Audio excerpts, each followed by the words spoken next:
ከንቲባ አዳነች አቤቤ ለመምህራን የመኖሪያ ቤት ግንባታ አስጀመሩ።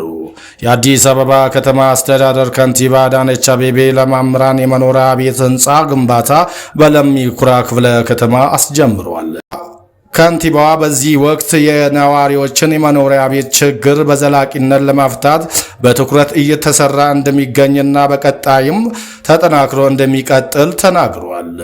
6194 መምህራን 57 ማህበራት በተደራጁት 25 በመቶ በመቆጠብና 3.8 ቢሊዮን ብር የቆጠቡ ሲሆን ቀሪውን 75 በመቶ በመንግስት በኩል የብድር ሁኔታዎች መዘጋጃታቸውንም አንስቷል። 4 ቢሊዮን ብር የሚያወጣ 40 ሄክታር የመኖሪያ ቤት ግንባታ መሬት ከተማ አስተዳደሩ በነፃ ለመምህራን ማቅረቡን ገልጸው በካሳ መልክም 5 ቢሊዮን ብር መከፈሉንም ተናግሯል። ለመምህራን የሚገነባው የጋራ መኖሪያ ቤቶችም ደረጃቸውን የጠበቁና የአዲስ አበባ ከተማን ውበት የሚመጥኑ መሆናቸውንም አመላክተዋል።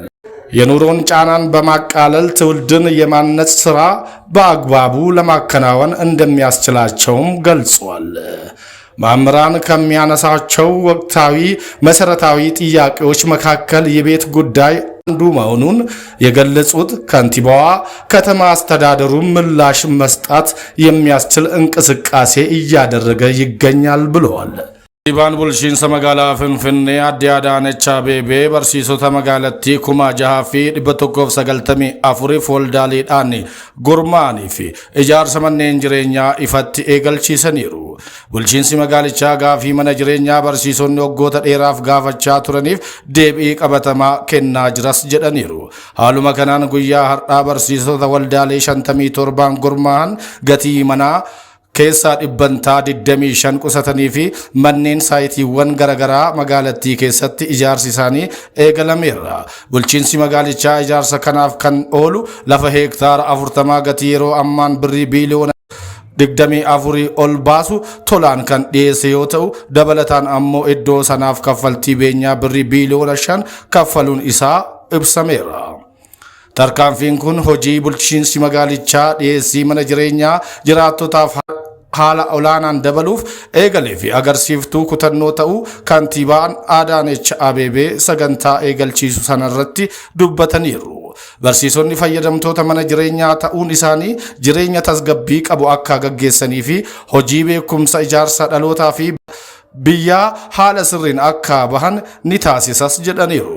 Fuldurattis barsiisota malees ogeeyyiin fayyaa fi hojjettoonni mootummaa biroos gurmaa'anii eeggachaa jiraachuu kan ibsan kantiibaan Adaanech Abeebee bulchiinsi magaalichaa gaafii mana jireenyaa isaanii deebisuuf xiyyeeffannoodhaan akka hojjetu mirkaneessaniiru. Barsiisonni ijaarsi manaa eegalameefis gama isaaniitiin deebiin qabatamaan kenname hojii dhaloota ijaaruu isaanii caalatti kakka'umsaa fi qophiidhaan akka raawwatan kan isaan dandeessisu ta'uu ibsa. Chaayinaan xiyyaara balallii irra otoo jiruu tajaajila wal'aansa baqaqsanii yaaluu kennuu kan jalqabaa hojii eegalchiiste. Chaayinaan hospitaala xiyyaaraa isa jalqabaa fi hayyama hojii dhaabbata yaala argate ifatti hojiitti galchuu ishee beeksifte. Hospitaalli kun keessattuu wal'aansa fuulaa fi qaamolee mataa kanneen akka ijaa, gurraa fi funyaan irratti kan xiyyeeffatudha.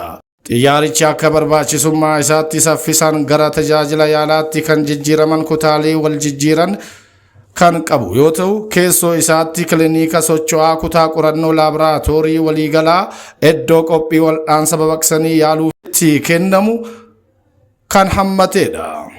Akka lakkoofsa Awurooppaatti fulbaanaa bara 2025tti balallii isaa kan jalqabaa gara kaaba lixa Chaayinaatti taasisuudhaan qorannoowwan qofaa kennaa kan ture xiyyaarri kun amma dandeettii isaa guddisuun otoo balali'aa jiru wal'aansa baqaqsanii yaaluu raawwachuuf dandeettii guutuu argateera. Bara 2026 kanatti tajaajila isaa caalatti babal'isuudhaan biyyoota michuu Belt and Road ta'anii fi hanqina tajaajila yaalaa qabaniif tajaajila tola ooltummaa kennuufi kan karoorfateedhaas jedhaniiru.